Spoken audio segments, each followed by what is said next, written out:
what's happening around the world and what's happening here at home.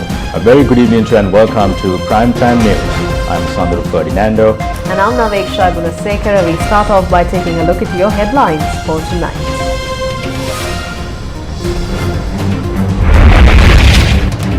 Five dead after tree falls onto a bus in Kolpiti. President orders 500,000 rupees to be paid as compensation to the families of the deceased. Met Department predicts showers exceeding 100 millimeters in the western, southern and Sabaragamu provinces. Major flood warnings for the Mathura district. Group of parliamentarians including MP Rajamanikam protest in parliament.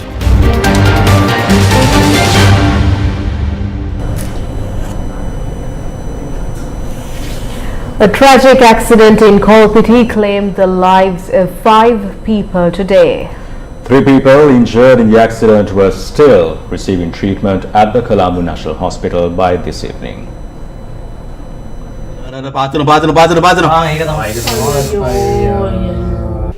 This was how a tree fell on top of an SLTB bus along the duplication road in Kolpiti this morning. The incident damaged the power lines in the area, which deactivated the CCTV cameras in the vicinity.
The bus that met with this fateful accident had left Colombo Fort at 5:50 am en route to Mathugama. The bus attached to the Mathugama depot travels from Deniaya to Colombo and to Mathugama. The bus had arrived at the bus halt at the Liberty roundabout between 6:05 am and 6:10 am, and it had stopped along the duplication road for 3 passengers to get on board.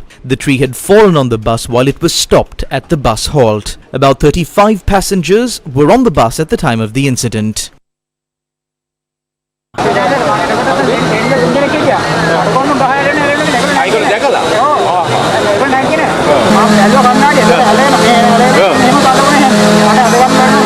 සද්දයක් ඇහුණා අපි හිතුවේ මොකක් හරි accident එකක් කියලා. එතකොට තමයි ගහ කඩන් වැටෙන මේකක් තිබ්බේ. හුණගක්වත් මොකුත් තිබ්බේ නෑ. එකපාරම තමයි ගහ කඩන් වැටලා. අක්කම 8 දෙනෙක් තමයි අනිත් කට්ටිය කොහොම හරි බහගත්තා. 8 දෙනෙක් තමයි සම්පූර්ණයෙන් හිර වෙලා හිටියේ.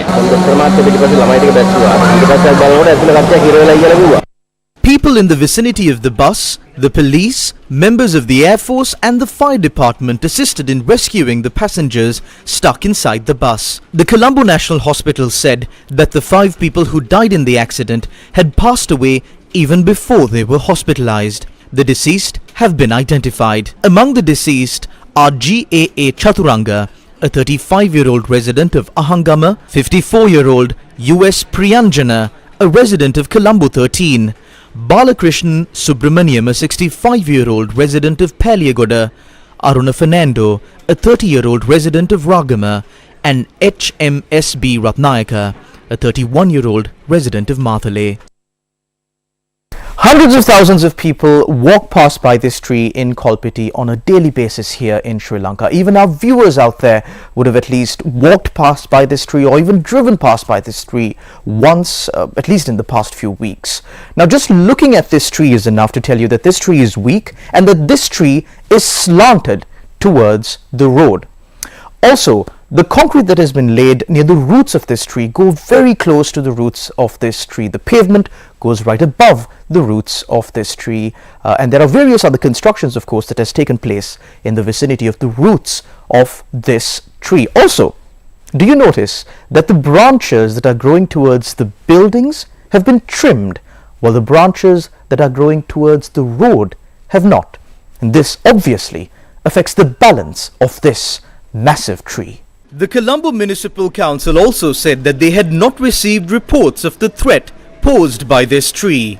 දැන් අපි දැක්ක මෙතනට අසල්වාසීන් කියා සිටියා මේක මේ ගායවිල්ලා මේ අංශක 30ක් විතර කලින්ම ඇලවිලා තිබ්බේ ඒ කියන්නේ කීප වතාවක්ම නගර සභාවට මේ දැනුම් දුන්නා නමුත් මේගොල්ලෝ කිසිම මේ ක්‍රියාමාර්ගයක් ගත්තේ නැහැ කියලා තමයි කියන්නේ මේ සාමාන්‍යයෙන් ගස් උදාහරණයක් අංශක 30ක් කියන්නේ මෙහෙමනේ එහෙම ඇලවිලා කියන ඇත්තටම අපිට මැසේජ් එකක් ආවේ නැහැ. පාරවල් වල අපි දෙපැත්තට තියෙන අතු ටික ඔක්කොම ට්‍රිම් කරගෙන අතු කපාගෙන යන හැම මාස දෙකකට සැරයක් විතර මේ පාරවල් වල තියෙන අතු ටික ඔක්කොම ගස්වල අපි කපාගෙන යනවා.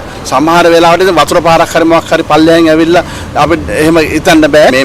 මේ ගහට මොකක් වුණාද හේතුව අපි ඇත්තටම දන්නේ නැහැ. ගස් කැපීම ගස් සමබර. The division responsible for cutting down these trees works 24 hours and there is a separate division of the fire department assigned to assist them. We need a person who knows about these trees like a doctor who knows his patients. I don't think anyone would agree if we go cutting down all of these trees. පාගන යනවා කියන එක මං හිතන්නේ කවුරුත් එකඟ වෙන්නේ නැහැ. The Colombo Municipal Council said that several state institutions had laid pipes and engaged in other construction activities in a manner that damages the roots of this tree. Doesn't the Colombo Municipal Council have a program to protect trees and identified such risks? The Colombo Municipal Council purchased a piece of equipment using taxpayers' money. The Colombo Municipal Council paid 2 million rupees in taxpayers' money and bought a piece of equipment that can identify trees that are at risk of falling down, that can observe and diagnose the trees and, of course, in the end, predict these kind of incidents and prevent these kind of incidents from happening. Of course, the Colombo Municipal Council, after spending 2 million rupees, had not put this piece of equipment to use at all. It has not been used. And the most amusing part of this story is the reason why. Why didn't the Colombo Municipal Council use this piece of equipment that was purchased for 2 million rupees of taxpayers' funds? All because they did not have a tree surgeon who could input the data required into this machine. After this incident that claimed the lives of 5 people, State Minister of Defence Premitha Bandarathenakone had advised officials to immediately look into trees that could pose a risk to the general public and remove all such trees. Is there no procedure to examine and take action to protect the general public from trees that pose a risk to them in the Colombo city limits?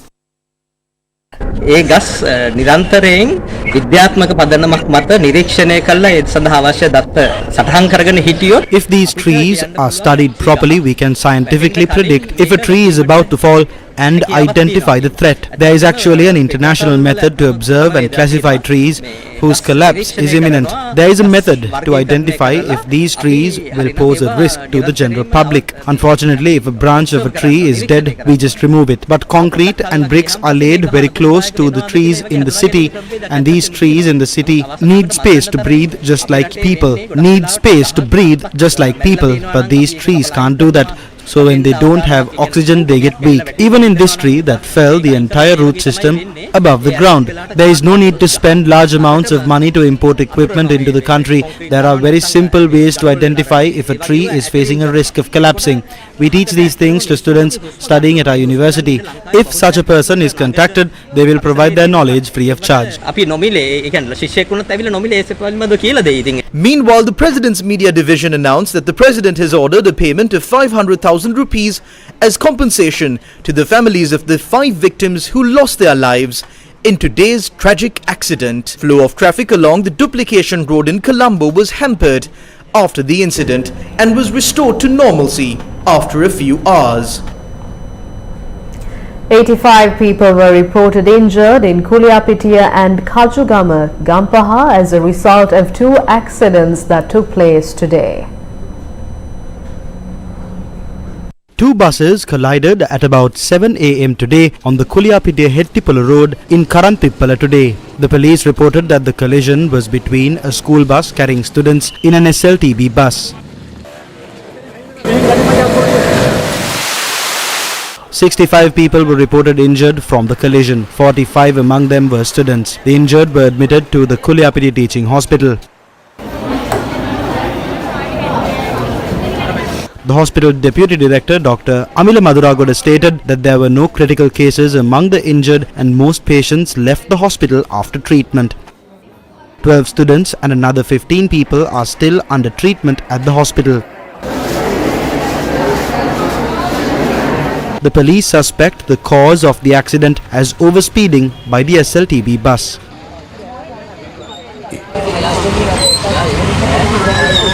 Another accident took place on the Colombo-Kandy road in the Battaliya Kajugama area. The accident was a 3-vehicle crash. A bus which was travelling from Ampara to Colombo crashed into a container in an attempt to overtake another vehicle. A fuel bowser travelling behind the bus collided as well.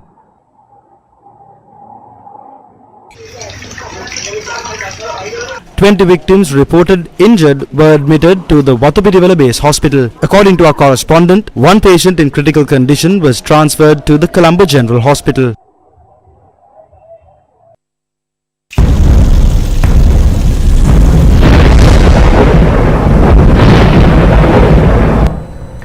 The Department of Meteorology predicts that showers or thunder showers will occur at times in western, Sabaragamuwa, southern and northwestern provinces and in Kandy and Nuwara Eliya districts. The Department of Meteorology warns that heavy showers about 100 millimeters can be expected at some places in western, Sabaragamuwa and southern provinces. The department also predicts that showers or thunder showers will occur at several places in eastern, Uva and north central provinces and in Matale and Mullaitivu districts during the evening or night. The Met Department requests the general public to be cautious of the adverse weather. Moving on to more local news, the victims of the landslide that occurred in Dialape, Akurasa, Mathura have been temporarily moved to a school and a temple in the close vicinity. The landslide warnings that were issued to 9 districts, including Mathura, have been extended.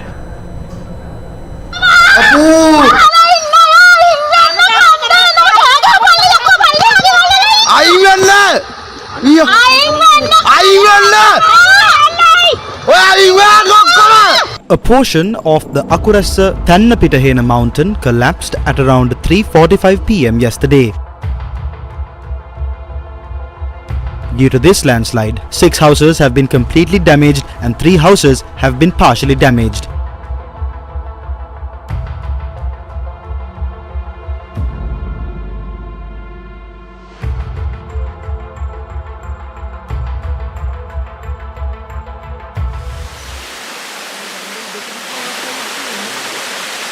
Due to the collapse of a portion of the Thannapitahena mountain, a few days ago, 120 residents from 31 families residing near the mountain have been evacuated. These individuals have been temporarily relocated to the Dialape Junior School and Temple.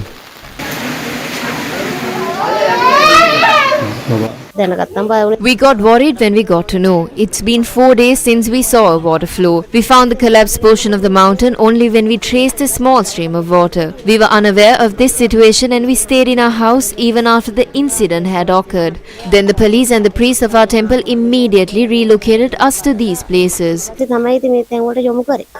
We do not have anything with us apart from the clothes we are wearing. We don't even have our children's books or birth certificates. We are utterly helpless. We couldn't take any of our belongings. The children here are given sufficient meals.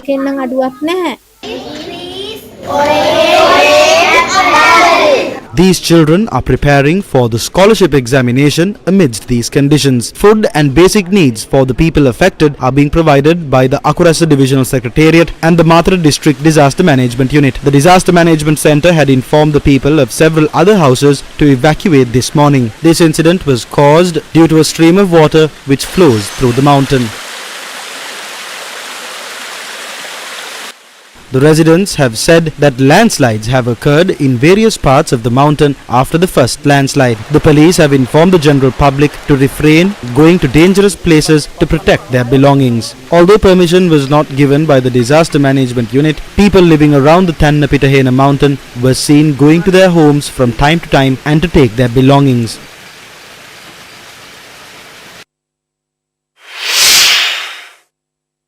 The Akurasa town is still flooded after the Nilwala river overflowed. According to our correspondent, the Akurasa Tibbatuweva road is inundated for the 5th consecutive day today. Houses and low-lying areas in the region also remain flooded and the lives of the people have been severely affected. Areas including Akurasa, Batagoda, Aturaliya and Paraduwa are still inundated.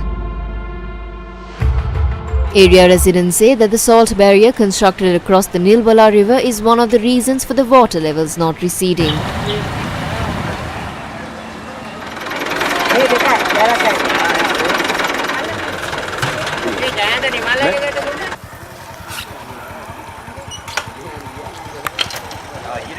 A statement issued notes that the Sectoral Oversight Committee on Food Safety and Agriculture has discussed the construction and development of this salt barrier. The committee had decided to call all relevant stakeholders for a discussion to reach a final solution. The Department of Irrigation said that a study is being conducted to identify the effects of the salt barrier on water receding in the area.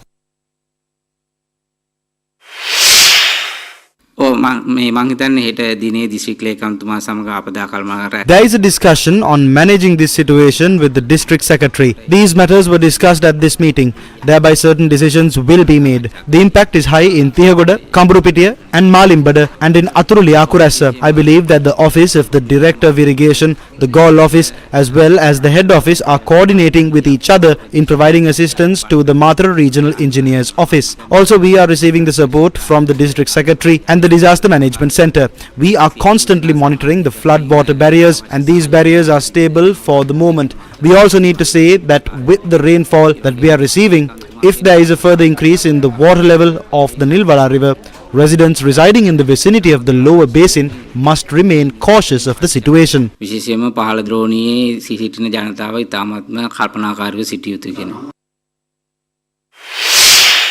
Meanwhile, the water level of the Ging River has also increased due to heavy showers affecting Gaul. The water gauge in Baddegama indicated that the water level was at 4.2 meters yesterday and it had risen to 4.4 meters today. Low-lying areas on other side of the Ging River and several roads and villages were inundated. We are helpless. We have no food or water. We have nowhere to go. I am 71 years old. How can I reach the road with all of this water? I can't swim either. This dirty water contaminates our well. We can't even drink that water now. Education activities of children has also been severely affected by the heavy showers.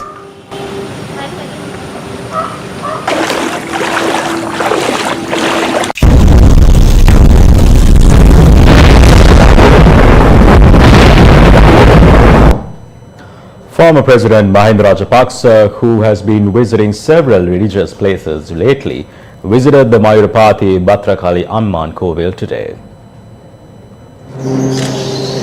Former President Mahinda Rajapaksa engaged in religious ceremonies and received blessings.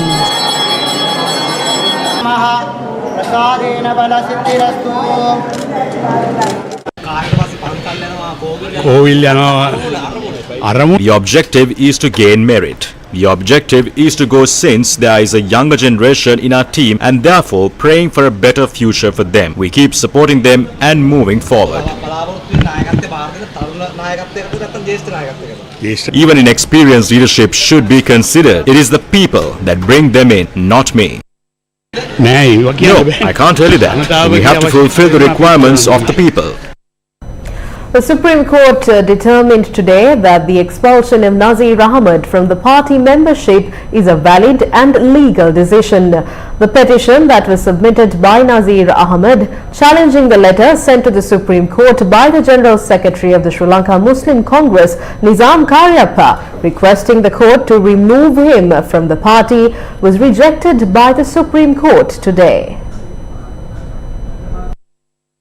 Nazir Ahmed contested the 2020 general election on the Ceylon Muslim Congress ticket and secured 17,599 votes and won a seat in Parliament. However, on the 22nd of April, he was expelled from the Ceylon Muslim Congress. His expulsion came following his conduct where he voted in favor of the budget proposal, accepting the position of State Minister of Environment and several other reasons, according to the party General Secretary Nizam Karyappa.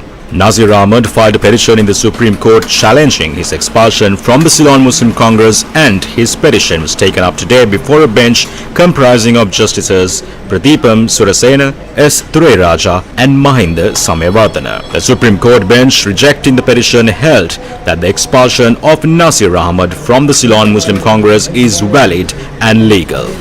As a secretary of the SLMC, letter expelling Nazir Ahmad was held valid and he loses his MP post, so he'll be losing his ministerial post. This is a historical judgment. This is a warning to any member of parliament who wanted to cross over for the purpose of obtaining ministerial portfolio. The Supreme Court just delivered a judgment against Honorable Nazir Ahmad, who was a member of the Sri Lanka Muslim Congress.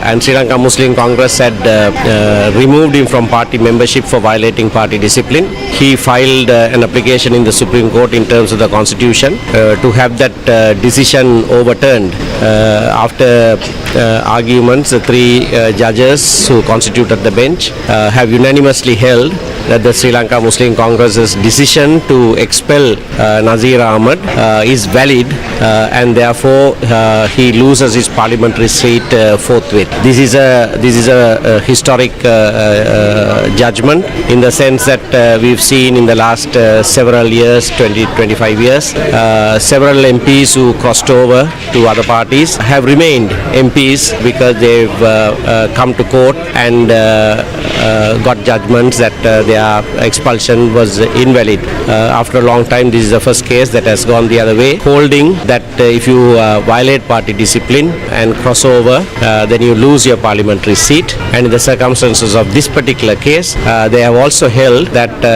formal hearing to him was not necessary. So in that sense, this is a very important judgment that the Supreme Court has just delivered. With Nazir Ahmad losing his parliamentary seat following the decision of the Supreme Court, Ali Zahir Maulana, who received the second highest number of votes in the Batticaloa district, will enter parliament. The General Secretary of the Ceylon Muslim Congress said that the relevant letters have been sent to the Election Commission. News first with the people. A group of MPs, including MP Shanakyan Rasamanikam, protested today in Parliament chamber demanding a solution to the land problem of farmers in Mailathamadu and Madhavan areas in Batticaloa district. Honorable Shanakyan Rasamanikam to ask the Minister of Water Supply and Estate Infrastructure Facilities. Honorable Chair, so the Chairman of Committees, I know the Minister is not here, but I would like to bring a matter to the attention of the Leader of the House. Sir, you know, in the last few weeks, in the last 3 weeks, it's a matter of urgent interest that it could cause a major issue in Batticaloa. Sir, there have been protests that's been going on for almost 23 days with today, where the pasture land has been encroached and the livestock farmers are protesting against it. Now the paddy season is going to start, sir, within the next week, and if these cattle are not moved to the pasture land, there is going to be a huge conflict. I am not talking about a cattle of 20,000 or 40,000, sir. Honorable member, thank you very much, but you cannot ask a question because the minister is relevant is not here. Let me at least bring this matter to the attention of the Leader of the House, sir. Can you be very brief about it? Thank you, please. Yes, very brief. So therefore, I would like to urge you to intervene in this matter, because we are talking about a herd of 400,000 cattle. Yeah. So if the cattle is not taken to the pasture land, we cannot start the season, and the cultivation season starts you have to start it between the 5th and 15th, because this is based on the rain. So therefore, sir, as a sign of protest, we would like to urge the government that the government should stop. The government should stop the illegal encroachment. Thank you. Question number 6.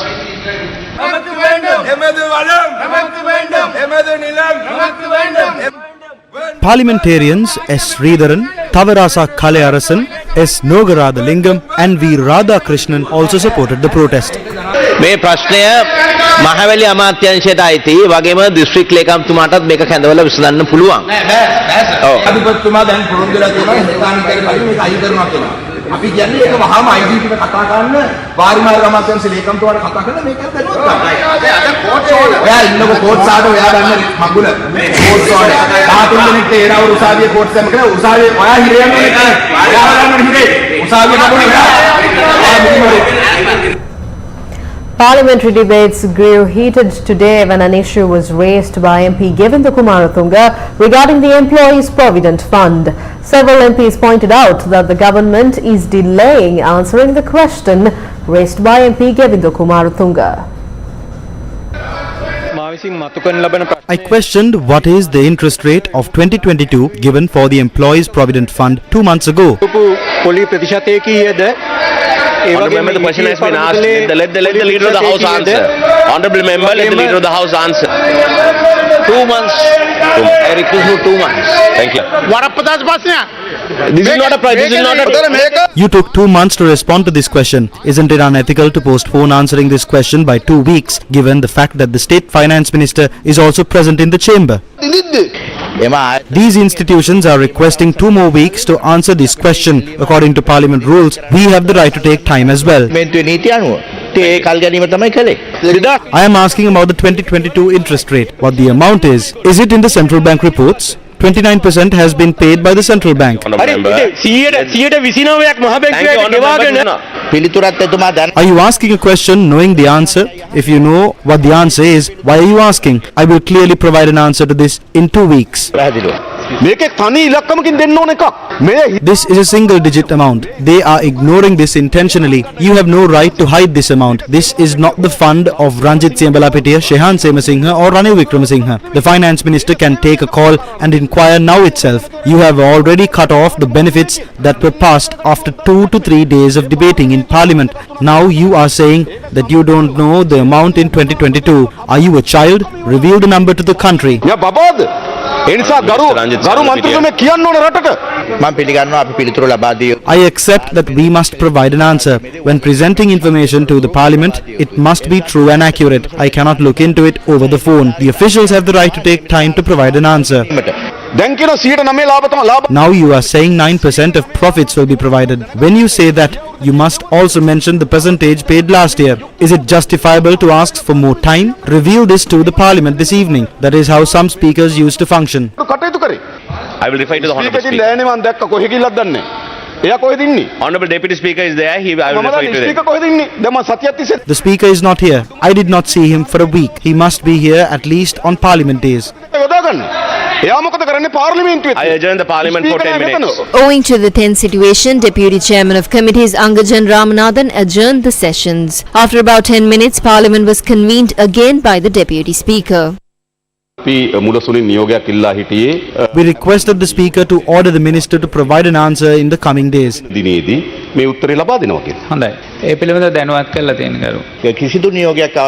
informed the relevant factions regarding this. Deputy Speaker, there is no need for any order. We only requested 2 weeks. We will present a detailed answer regarding this.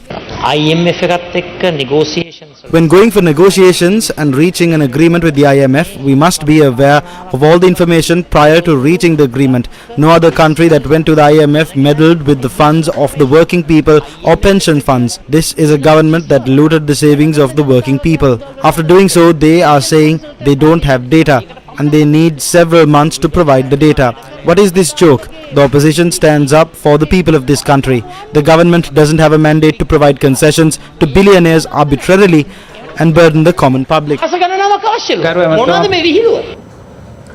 Money and debt are believed to be the main motive behind the murder of 3 Sri Lankan men at a rented house in Senthul on September 22nd. Money and debt are believed to be the main motive behind the murder of 3 Sri Lankan men at a rented house in Senthul on September 22nd. Kuala Lumpur Police Chief Abdul Majid said the investigation into the murder of 3 Sri Lankan men on September 22nd has been completed. According to him, the main motive of this murder was related to money, but he refused to divulge details. Speaking at a press conference at the Senthul District Police Headquarters today, he said, quote, "A total of 8 suspects were arrested in this case, but 4 suspects who were arrested for protecting the 2 main suspects were previously released." Unquote. On the 22nd of September, the Malaysian police found bodies of 3 men piled up on top of each other with their limbs tied and heads covered in plastic bags at a shop house in Senthul. They had suffocated. The shop house was found to be owned by a married couple from Sri Lanka. In more news, Ministers of Foreign Affairs of the Indian Ocean Rim Association, also known as IORA, as well as other senior ministers of IORA member states and dialogue partners will arrive in Sri Lanka next week for the 23rd IORA Council of Ministers, which Sri Lanka is hosting on the 11th of October 2023 in Colombo. The Council of Ministers meeting in Colombo will see the participation of 16 ministers, including the foreign ministers of Bangladesh, India, Iran, Mauritius, Malaysia and South Africa, as well as ministerial and senior level participation from Australia, France, Maldives, Seychelles, Singapore, Sri Lanka, Germany, United Kingdom and United States of America. The Council of Ministers is the highest decision-making body of the Indian Ocean Rim Association. Foreign Minister Ali Sabri will chair the council when the current chair, Foreign Minister of Bangladesh, will hand over the chairmanship to the Foreign Minister of Sri Lanka. The Indian Ocean Rim Association, established in 1997, is an intergovernmental organization of states on the rim of the Indian Ocean. Its membership spans Africa, West Asia, South Asia, Southeast Asia and the Oceania. Today, IORA's membership has expanded to 23 member states and 11 dialogue partners. Sri Lanka will assume the chairmanship of IORA for the period 2023 to 2025 at the 23rd Council of Ministers meeting. Day 2 of the 2023 Annual Academic Conference of the Sri Lankan Society of Lifestyle Medicine was held in Colombo today. Day 2 of the 2023 Annual Academic Conference of the Sri Lankan Society of Lifestyle Medicine was held in Colombo today, focusing on lifestyle medicine, a branch of medicine focused on preventive healthcare and self-care, dealing with prevention, research and treatment of disorders caused by lifestyle factors. Lifestyle medicine included nutrition, physical inactivity and self-destructive behaviors, including the consumption of tobacco products and drug or alcohol abuse. Editor-in-Chief of Lifestyle Medicine, Professor Fraser Birrell, and President-elect of the American College of Lifestyle Medicine, Dr. Beth Freites, participated in the second day of the conference. The Sri Lankan Society of Lifestyle Medicine is a community of healthcare professionals dedicated to establishing lifestyle medicine as the primary therapeutic approach for managing chronic non-communicable diseases in Sri Lanka. Day 30 of the second leg of the LOLC Divisavya program got underway, centering schools in the Dimbulagal education zone of the Polonnaruwa district. In the first leg of the LOLC Divisavya program, school books and stationery items were provided to over 1,000 schools with less than 50 students. The second leg of the LOLC Divisavya program will provide school books and stationery items to schools with less than 100 students. Students will be provided school books and stationery for a period of 1 year under the program. This worthy initiative is a collaboration between the LOLC group and the Ministry of Education. Students from schools including the Dalukana Primary School, Kudawava Primary School, Galtalava Primary School, Ranketgama Primary School, Miwatpura Primary School and Mudun Kadawala Primary School were gifted school books and stationery items this morning. School books and stationery items were also gifted to students at the Dimbulagala Zonal Education Office. The LOLC Divisavya program will continue to create a bright future for the country's student population.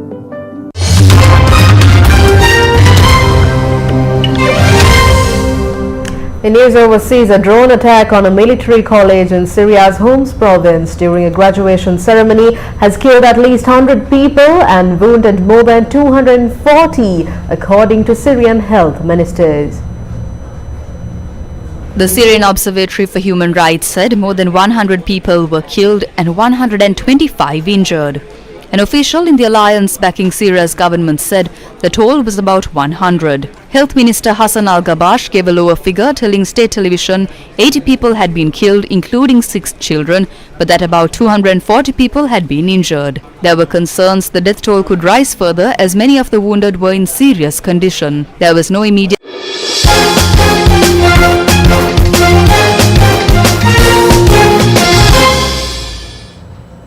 The MTV NBC network, which owns the official local television and radio broadcasting rights of this year's ICC Cricket World Cup, brings the tournament to you with many experiences at an international level. Netherlands took on Pakistan in the ICC Cricket World Cup tournament today in Hyderabad, India. Pakistan posted 286 runs for the loss of 10 wickets in 49 overs, and they defeated the Netherlands for 205 runs for losing all 10 wickets in 41 overs in the ICC Cricket World Cup 2023 match in Hyderabad. The MTV Channel Media Network and NBC Network are proud broadcast rights owners for the World Cup in Sri Lanka. You can watch all the action of the tournament live on TV1 and at www.siriusatv.lk. And with that, we wrap up primetime news for tonight. For all these stories and much more, you can visit our website, that is www.newsfirst.lk. Thank you. Good night.